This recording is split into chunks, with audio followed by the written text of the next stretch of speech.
All right, Hey, I got you back. Hey, sorry, I didn't hear what you were saying.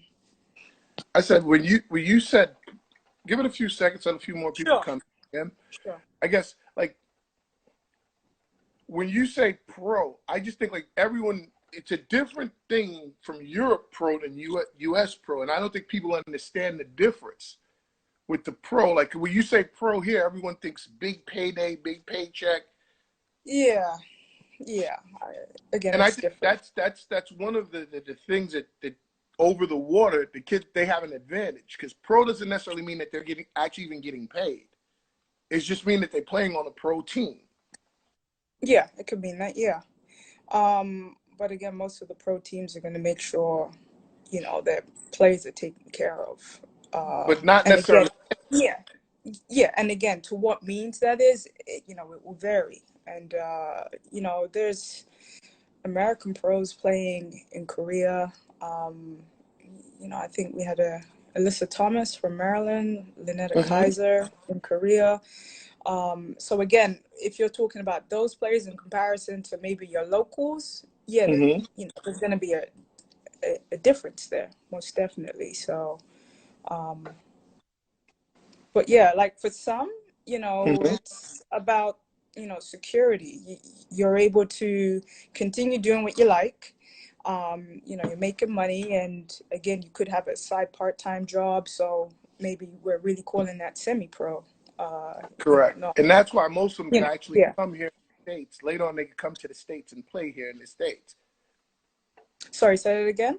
That's why Before most of they the get players there. actually can actually play in the States later on because they didn't really receive compensation. Yeah, but yeah, that's a good point. But usually it's better to get them before, obviously. would, You know, would you be interested in exploring other continents for basketball? most definitely. Before I came out here, I actually wanted to go to South America, but my Spanish was not up to par. So I'm actually learning Spanish.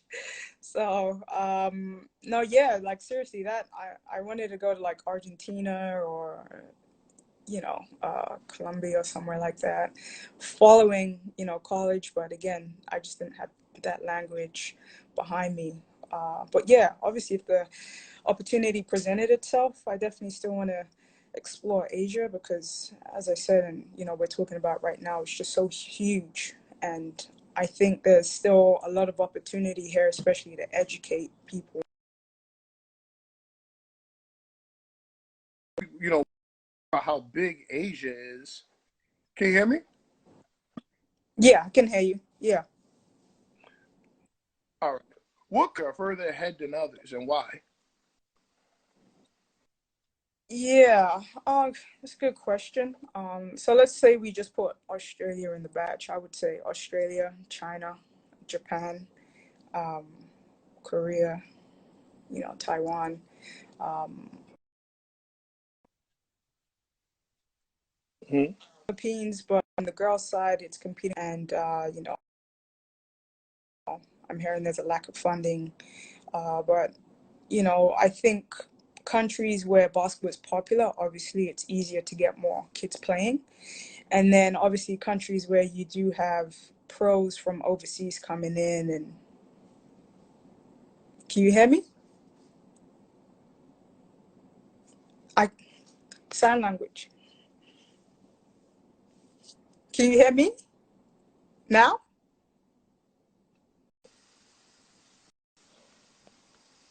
Joe, can you hear me? Yeah, I've completely cut off my internet, so I know it's not me. It's just my phone. I'm just using my phone. Okay, okay. Yeah, so where were Give we? it a second. Let's give it 1 second. Let people, Sure, give sure, them some sure. time back on. I think Coach. Let me see if Sinead Jones is back on. Coach Jones had a question for you. I- Hey, Coach Jones is back. She had a question for you. I think Coach Jones had asked.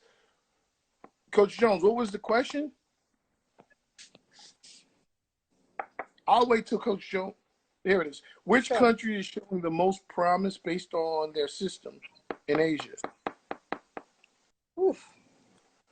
The most promise? Not necessarily a country that's not one that's established in FIBA.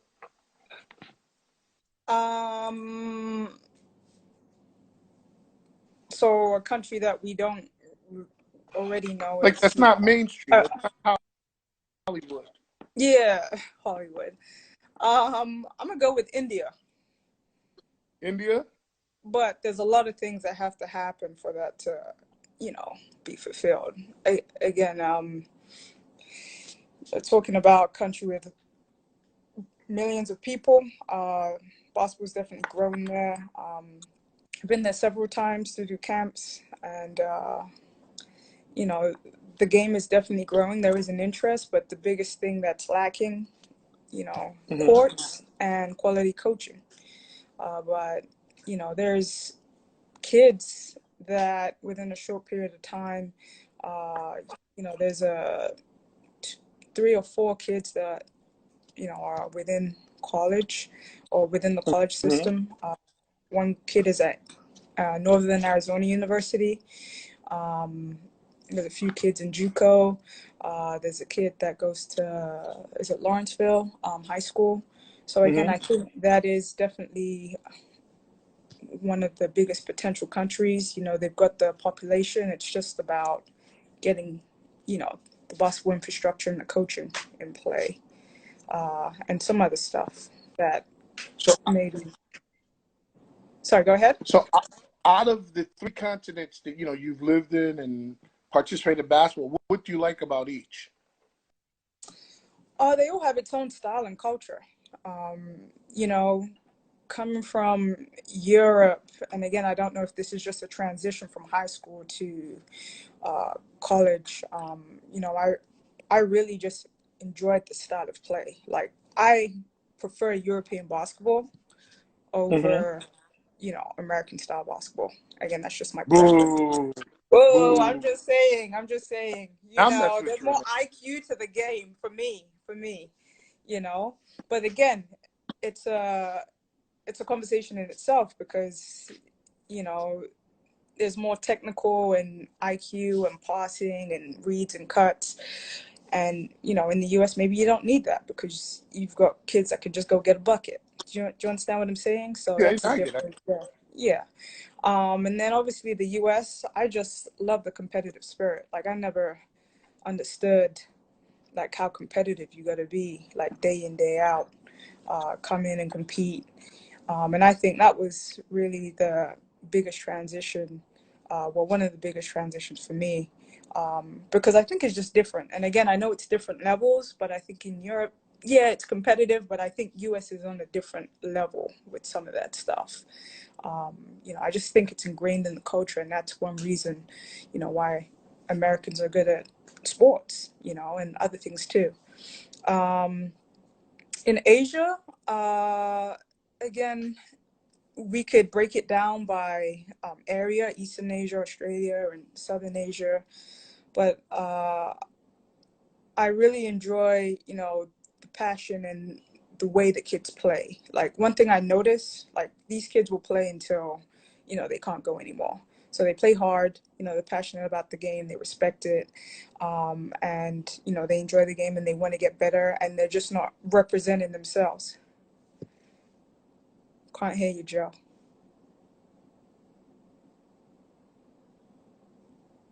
I can't hear you. Yeah, can't hear you.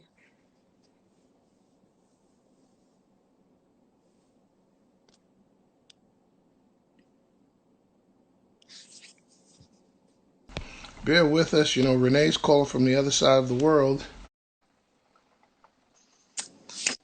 Fourth time's the charm, Say that again. right? I hope. Look, Fourth I'm on time is the an charm. airplane mode. Yeah. So I'll just wait for the next question. Sure. Yeah, yeah. Now, how's the COVID? How's everything going on right now? How do you see? Matter of fact, no, no. How do you see COVID affecting recruiting in 2000 for the 2020 and 21 class overseas? I think it's going to be tough. But again, opportunity also to possibly compete with other recruits on the same platform via video. But again, you got to have film. You know, you got to Mm-hmm. have film ready to show, and have a online presence. Something that we've discussed before, and I think some of the American kids are a little bit ahead of from that. But again, it's about connecting to kids from this side of the world and coaches, and letting coaches know that there are kids out in Asia, Australia that can play. But again, it can work two ways. But again, it really is about the presence online and being seen. What are your thoughts on it? Well, from this part, I just think right now the big, it's harder for kids like in the 20 class because Mm, the transfer mm, portal as it gets bigger, I think now you have kids that already have a proven body of work in college. So I if got let's you. say for a pass first point guard, you just go up to the system, watch a kid in the transfer portal, does the kid Yeah. fit or they don't, and it's pretty Now, simple. yeah. Now, Joe, for those that may be following that don't understand or know what the transfer portal is, can you care to explain that so you know people The, know what that is? the transfer portal is just a place where you house everyone transferring. It's the house where the transfers live at. It's Yeah. basically that's the easiest way to kind of like Sure. explain Yeah. it. Yeah. Yeah. Yeah. It's it, Okay. it's like it's a website Hmm. where all the kids' information's at that's looking to Hmm. transfer That have played NCAA. that have played NCAA Yeah. basketball. Yeah. Yeah. And I'm not like I'm not privy to the portal, but there Mm. was a point about probably a month ago, 400 kids in it, but I think it's about 700 now. I think, Jeez. and yeah, so it makes it more difficult. So Mm. and you have to understand that part. Like, look, I'm not a big opponent of the transfer, but if that's what the game's evolved to, that's what it. Well, KP just said 782. 782. Whoa. So if that's what the game's evolved to, I just think it's a Yeah. simpler way for someone to shop. You know what I mean? Mm. Like you take away the unknown. All right, I have film on this kid playing against a Big East team. I'm in the Big East. So Yeah. this is what I'm gonna get. I know exactly what I'm gonna get. I I think that's what it's evolved to, and I think it will affect recruiting, and it'll Mm. continue to affect recruiting. So But especially 2020, 2021 class. no, 2020s are in trouble. You're pretty much in trouble because it's over. And I think usually there's a market for late kids with new coaches. Mm. So when you get a new job, usually you go out and there's a bunch of kids that you can actually pick up. But now, like, Yeah. you know what I mean? It's just more like, how can you pick someone up? You'd rather just pick someone up from the portal or the fifth year, which makes way more sense. I get what you're saying. I get what you're saying. And again, it's interesting and good that you bring that up. Just so you know, again, hopefully we're not dealing with COVID next year, but just so kids know, especially international kids, the importance of getting your stuff out there early. Um, Again, you guys have, the recruiting periods and, coaches being able to see the kids. Over here is different. But then at the same time, there's only certain windows where you may be able to pick up that footage. So, how important is game footage for some of these 21s, do you think? Or is it basically, you know, I think going on like with kids, I think like now it's gonna come down to the contacts of your AAU program. Mm, You know what I mean? Like, if your dad, he'll make the calls or she'll make the calls, and things will work themselves yeah, out the way somewhat the way they're supposed to. But yeah, like I said, it's always the same fight. The fight is not for the kid that you could pick up the phone for, and it happens quick. The fight is usually for the mm, kid at the end of the bench. Like, you know what I mean? I got, What happened to I that got, kid? I got you. I got. Carolina Girls Hoops has a question. How can schools in, sorry, not to divert from the topic, schools in No, North Carolina and South that's cool. Carolina get involved with recruiting players from Europe and Asia? That's Um, Peter, my guy Peter. Well, here's the thing. They Yeah, have prep schools. They have prep schools in North Carolina, South Carolina with yeah. housing and stuff Well, like yeah. Well, there's kids from, there's a kid from Korea, and I believe I was speaking to Peter about her, Deja Turner, that. 6'3", 6'4", 2021, military kid that's just moved back to North Carolina. And again, that's something, let me touch upon that. Within Asia, and especially where I am, there's two communities. There's the local and the expat. So, when we're talking about kids, we're just not talking about, Singaporeans, Koreans, Taiwanese, Filipinos. There are expats, Americans, British, Australians, Germans who are living over here that work for companies, work for schools, whose kids play sport. And they're not Mhm. going to attend university over here, they're going to go back. So there are some kids that do opt to leave Asia maybe a year or two Mhm. early, um, and go to prep schools or high schools for whatever reason. There's some that You stay. did. Go You ahead. mentioned Philippine. Actually, there's a Yeah, kid from the New Jersey Sparks that yeah, yeah. she plays for the 16U Mm-hmm. with the Philippines. Did you get Yeah. to see her play at all? Ella Fatata? No, I didn't. I didn't. That was Yeah, the she's been girl with the named Sparks Sarah for a Vijay. while. She's an academic type kid. Mm. Like I've watched her for a while. Yeah. Now, so I'll ask you a few more questions, and I'll let you go. I know it's 9 o'clock at night there, and your internet is crappy, as I always break on you. Right. That's your internet. That's you. Hey, don't be firing shots. That's you. So, how, where do you see basketball in Asia? Not China, not Japan, Yeah. not Australia. Where do you see it? Like, are they actually pumping resources to it? Yes and no. Uh, Again, that's a tough question. It's the engagement of, kids. And one thing I've learned here is if you don't get results straight away, it's like, Mm-hmm. we're not investing. Up, So, Marquis? yeah. So I think, you need the right people and, some direction there. And, I've seen that firsthand in Singapore. And Mm-hmm. one reason I came to Singapore, like everybody here speaks English. Academics, not a problem. These kids won't struggle whatsoever. We've got courts. You know, this country is small. You Up, look at Porche? Singapore. Pardon? No, I said hi to someone. Oh, sorry. So Boston like we have College. everything. We have everything most probably, to be successful. But Mm-hmm. again, it's, not criticizing. It's about the leadership and what else is going on in other sports and funding and all that stuff. So, um, to answer your question, I would be very interested to see what the Philippines does moving forward. Just Mm-hmm. because of the huge community, you have a large Filipino base, living in different parts of the world, the UK, America. And if somehow you can engage, those that are playing basketball overseas to come back and play for the national team and bring that awareness and it trickles down and there's funding and, again, good coaching and there's some sort of a pathway. The Philippines does have a pathway, but it also does compete with volleyball on the girls' side. It's, yeah, sky's the You limit. know, It's impossible. me.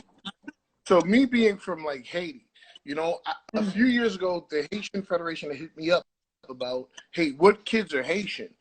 And I kind of put the list together Yeah. for them. And the list, wow, there's a kid at Maryland, the point guard. Yeah. Beatrice La Premiere was Haitian. She Mm. get drafted in There was like a lot of kids. So I just think Yeah. like people don't well, you hear the conversation from people a lot, like how they feel that basketball in America is kind of it's falling off. I don't think it's falling off as much as becoming more global. Mm. So there's other people actually involved in it and other things. And like I said, I definitely would like to come out to Europe and watch some of this stuff, but not the FIBA stuff. Not the FIBA Mm. stuff.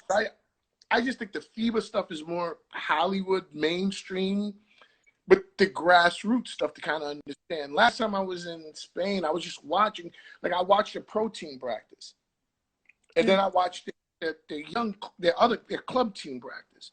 Then I Yeah. watched their younger practice, and then it kind of like spelled it out to me. Oh, okay, this is how it works. The pro team has the better kids, like, so they weed them out. The pro team has the better kids and Americans and Africans and everyone else on those pro teams.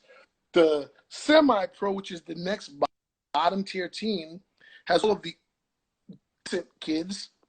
And then there's another set Yeah. of kids that they're just developmental kids that just, you come in every day, you work out, you practice, and it's no really age Yeah. to it. So there might be 12-year-olds or 10-year-olds practicing with 16-year-olds. The thing is about skill. I And I got was you. like, that's pretty interesting. Yeah. But again, like, you're looking at the depth of a program. And I think one thing that we need to work on here in some of the countries is that depth. You don't have that many layers. Do you understand what I'm saying? And Mm-hmm. again, I'll say it again, education is important here. So Mm-hmm. when we're dealing with education, can have kids that are engaged and want to play, but then when certain exams come up, you can't touch the kids. Like, it's like all sport is off. So that's where the dip comes. You get really, really good, and then you take off for like 2 months because you got to go study for these exams.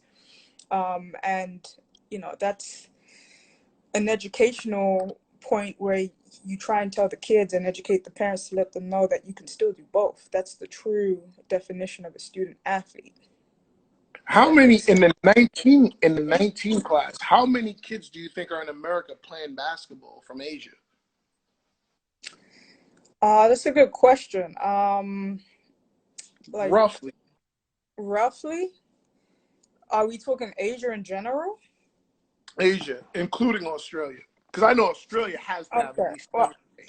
yeah, like Australia, like from classes 2016 to 2020, had at least 100 kids.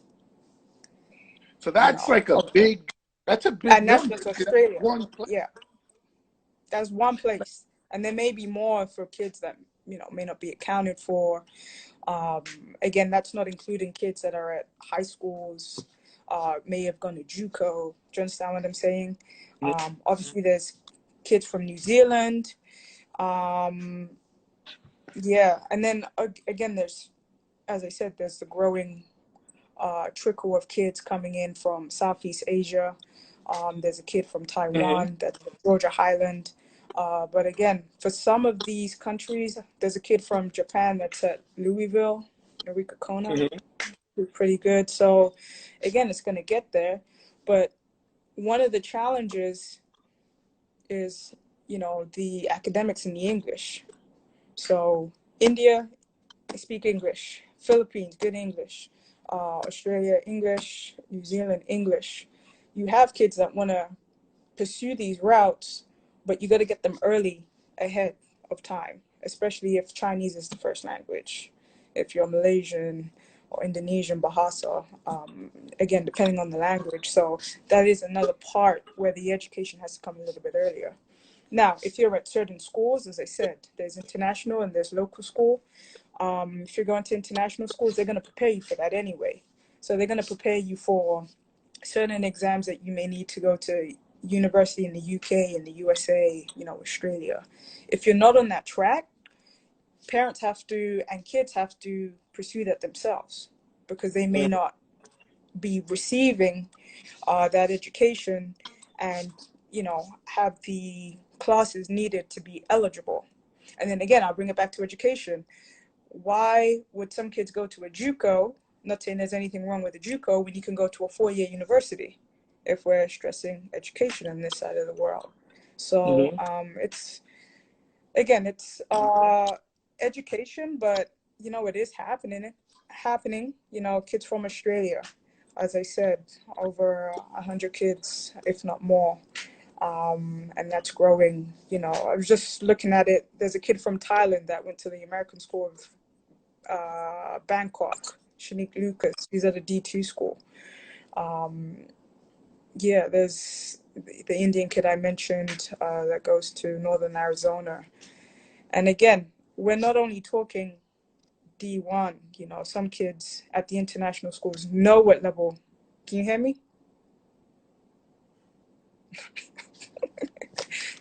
Uh, nothing.